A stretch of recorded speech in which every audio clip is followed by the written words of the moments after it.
How's everyone doing today? How's everyone doing? Good? That's good. That's good. We are here.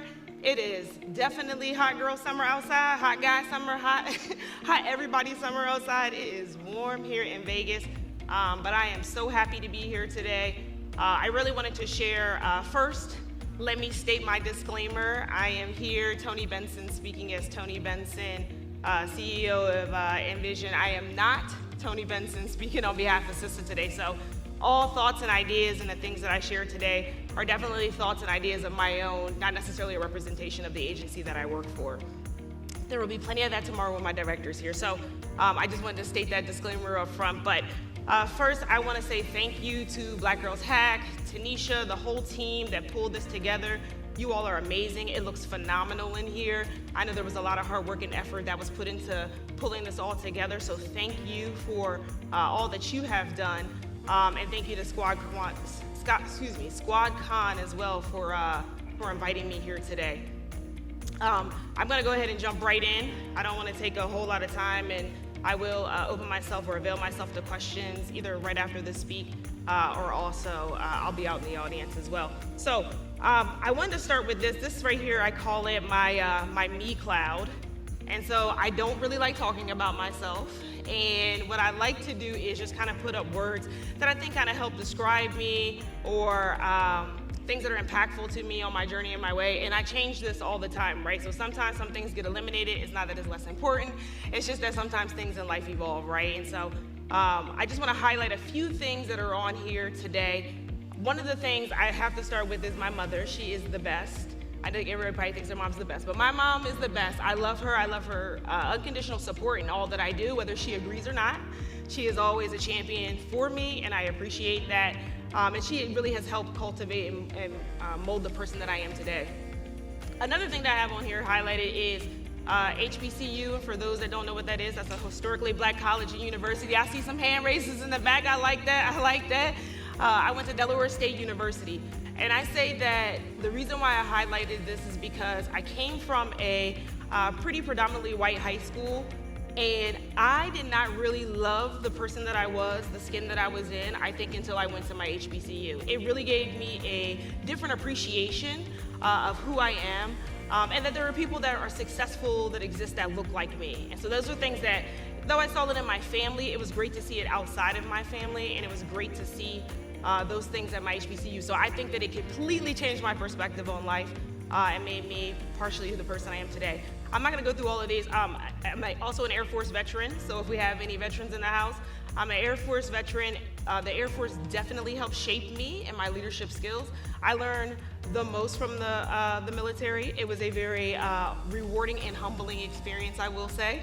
It afforded me an opportunity, like I said, to sharpen those leadership skills and at a very young age be in charge of things that cost a lot of money and, more importantly, people's lives. So for me, it was really impactful and it really helped shape who I am as a person. I'm not going to go through the rest of these, but one of the things I've already stated is that I started my own LLC this year. So this is something that is really near and dear to my heart. I want to create a space for people that look like me to have platforms to be able to speak and get their voice heard. And so it's something that I'm really passionate about, and more to come on that in the future. So stick with me and you will see some of that. So one of the things that I like to always start my talks with is an affirmation, right? I do affirmations daily in my own household. This is gonna be crowd participation, so just go ahead and get yourself ready. I like to do daily affirmations for myself. It's something that helps me remind me of who I am and who I'm trying to be as well. And so I have this affirmation here. I'm gonna ask everyone to chime in. I'm gonna read it through one time, and then I'm gonna ask for crowd participation. And we will continue to do this until I feel like the crowd really believes what they're saying. So really this states here, it says, I am more than enough. My shirt also says that. I'm going to show up today the way I want to be remembered tomorrow. And so I'm going to say a line, and then you're going to repeat after me. Again, this is crowd participation. If I do not feel the love and I do not feel like you believe it, we will repeat it again. It's like school, so we'll repeat it again. So I am more than enough. I'm going to show up today the way I want to be remembered tomorrow. Now think about what you're saying, right? First off, you're affirming that you're more than enough. You're more than enough for that promotion. You're more than enough for the new job. You're more than enough for any obstacles that come your way, right? But also the way you show up each and every day is really important, right? I think Tabitha Brown said this. She said, you know, if you're having a bad day, don't go out and give somebody else a bad day because you're having a bad day, right? Don't ruin somebody else's day. So showing up even though you're not having the best of days, showing up in a way that you want to be remembered is a great way to think about it, because you don't want people to remember you as a sourpuss. You don't want people to remember you as a Debbie Downer. You want them to remember you as a person who, even in their low points, could show up and encourage someone else and smile. So the title of my talk is this your pot? And depending on what your age range is, some of y'all might have thought it was about something else. I know we're in Vegas, but that is not what my talk is about today. And I did a similar talk at another conference, but I changed some things up because after that conference and after a couple more speaking engagements, there were some things that really resonated with me. I was changing the speech up until last night. So I'm one of those people who you hate if you have to help someone prepare for a briefing, because I'm probably going to change it. And I'll try not to go too much off on a tangent, but I'm one of those people that likes to be inspired. So when I'm inspired, I like to change things, because sometimes I feel like that inspiration means that there's somebody that needs to hear that, and not necessarily what I have planned. So I have made some changes to this, and that's why I keep my sides very bare. So when I make changes, nobody knows. So one of the things about this and this illustration here is, as you can see, there's a tree and it's outgrown its pot, right? And so my mom, who is phenomenal with all things that are green, she can grow anything. I cannot. I have killed a cactus before. It's a thing. It's not my calling, right? But she's really, really good, and she has a green thumb. And so one of the things she told me, I was like, Mom, my plant just keeps dying. I mean, I have watered this plant. I have moved it closer to the sun. I move it further away from the sun. I have even played music like you do to your plants. I don't know, she says it's a thing. You need to play music when you're not there so that they don't feel alone. I'm believing everything she says. So I'm like, Mom, these plants keep dying and I don't know what it is. She was like, it's you.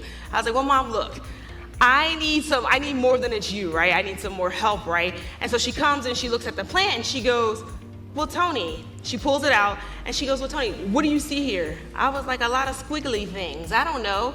She was like, those are the roots. And she said, so what happens is when you have a plant that has outgrown its pot, those roots just start to get entangled with each other, right? They can't breathe, they can't stretch, they can't grow.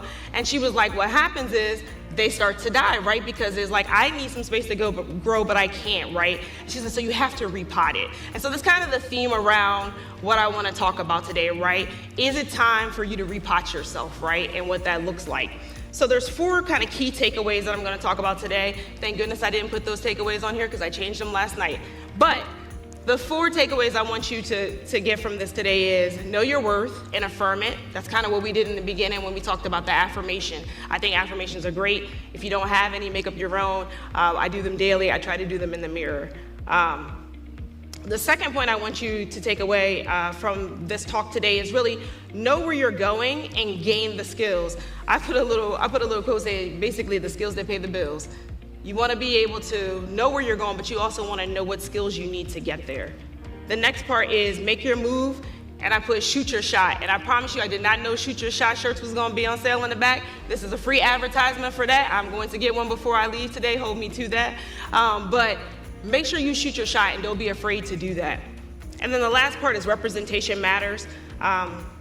I always say you can show them better than you can tell them, right? And so I'll talk a little bit about those different aspects in depth, but I wanted to make sure that I highlighted kind of the takeaways that I want you to get from the talk today if you don't get anything else.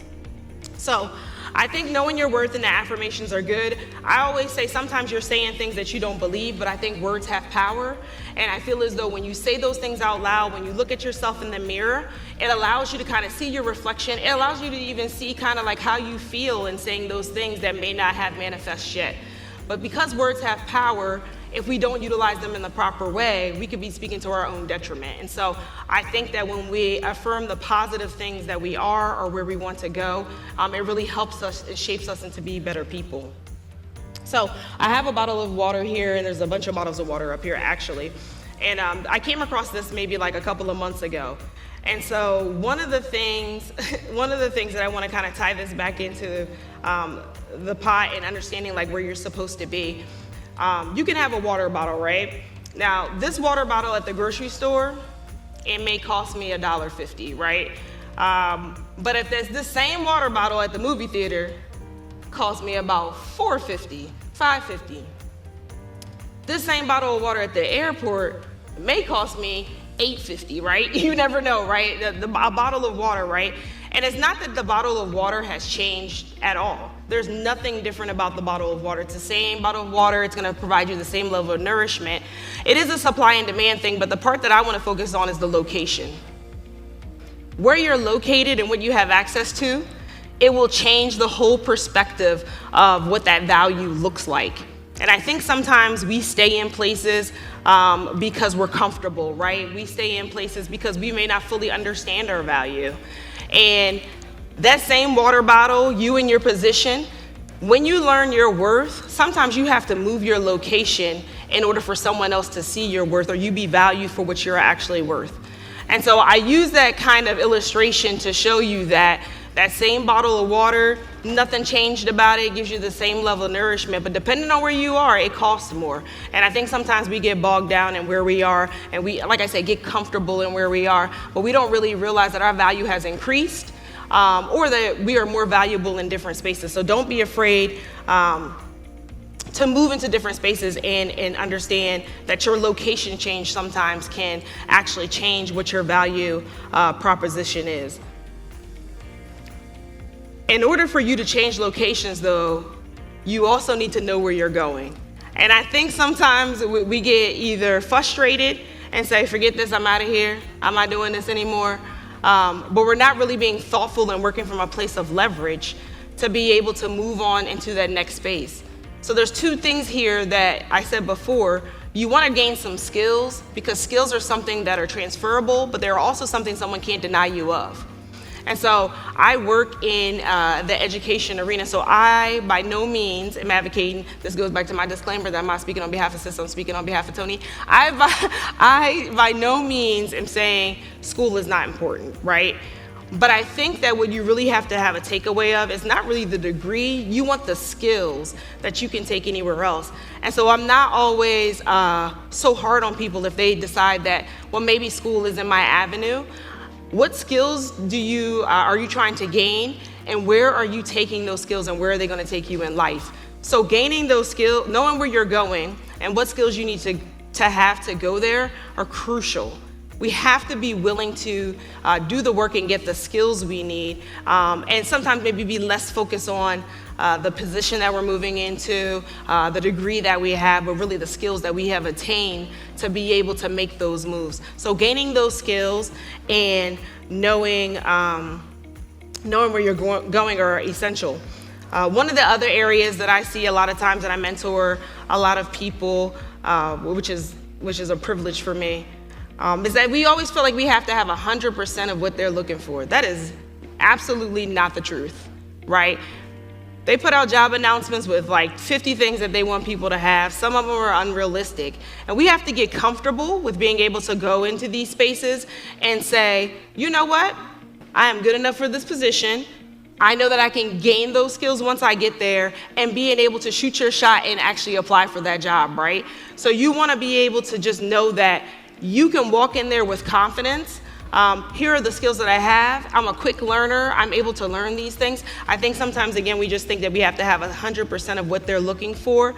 This is something that women do more than men. I know plenty of men in my personal life, people that I've worked with before who definitely do not have the skills, but they have the confidence to walk in there and just say, I'll figure it out. I'll learn on the fly. I'm smart. So I think sometimes as women, we tend to feel like we have to check every box before we actually make a move, and that's not true. And I say the skills part of this too is really important because one of the things that people can do, they may not respect you when you come in the room, but they can't deny your skills. So if you're good at what you do, no one can deny you that you're good at what you do, right? And so they may not respect your position, they may not respect you, or show you the respect you deserve. Maybe that's a better way to put it. Show you the respect that you deserve. But if you have those skills and you show up every day and you do what you're supposed to do, no one can deny you of that point. And so that really kind of moves me to my next topic, is really being able to shoot your shot. When I was talking about the pot earlier, I was talking about how roots can't grow in that same pot. And when I was doing this, I was thinking about this in my personal life as well as my career. This isn't just about your career, right? Sometimes you outgrow your friend group. Sometimes you outgrow your significant other. Sometimes you outgrow your station in where you are in life. And so being willing to apply the same kind of concept to all of the aspects of your life is really important, right? Because sometimes you're containing yourself in that same pot and you're not growing, and those things are starting to wither and die within you. And then you realize that you missed your opportunity because you just stayed in that pot just a little too long, right? You missed that opportunity to kind of grow and move on. And I have a friend who always says, I say, what gives you the confidence to go up to somebody who, quote unquote, looks better than you, whatever? He was like, I'm gonna shoot my shot when I feel like shooting my shot, right? He said, because my thing is it's 100% no for all the times I don't ask, right? So he was like, you would be amazed at just the level of confidence walking up to someone, or the level of confidence that you go into with a job, that sometimes just shooting your shot is all you have to do, and people just, when you exude that confidence, they're just kind of drawn into you. So I would say, if you're really thinking about making your move or shooting your shot somewhere else, I would say you should ask yourself these questions, right?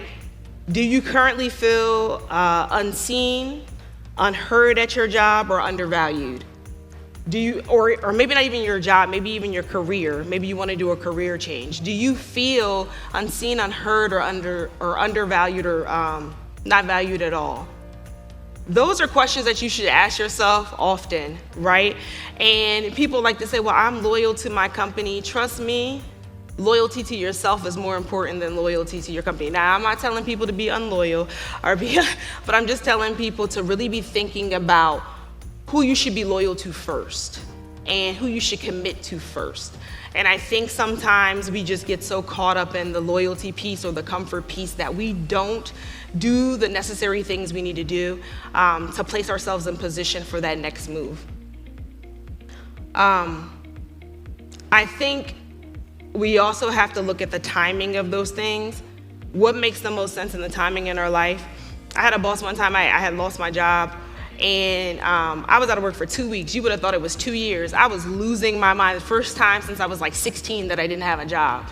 And he said, one thing that you want to do is always operate from a place of leverage. So I was so quick to move to something else that I didn't actually know where I was going. And I didn't actually look to see what the risks were, right?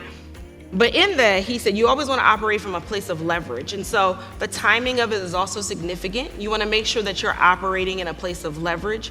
You want to make sure when you're looking for a new position that you're not scrambling and have to settle for what is just there and available. You want to be able to get the position that you actually want and will actually move you closer to your goals in life. The last one, and now I can actually start to move this slide too, but the last point that I want to talk about really is representation matters. Representation matters for many things. I heard Tia talk a little bit about it. I know Tanisha's talked about it before. But for me, representation was a big thing throughout my evolution of who I am as a person. So I was in the military, having a very successful military career. But I got out of the military because I saw no one that looked like me at the levels that I wanted to aspire to. I wanted to be a general officer. Because for me, if I'm gonna do it, I'm gonna do it.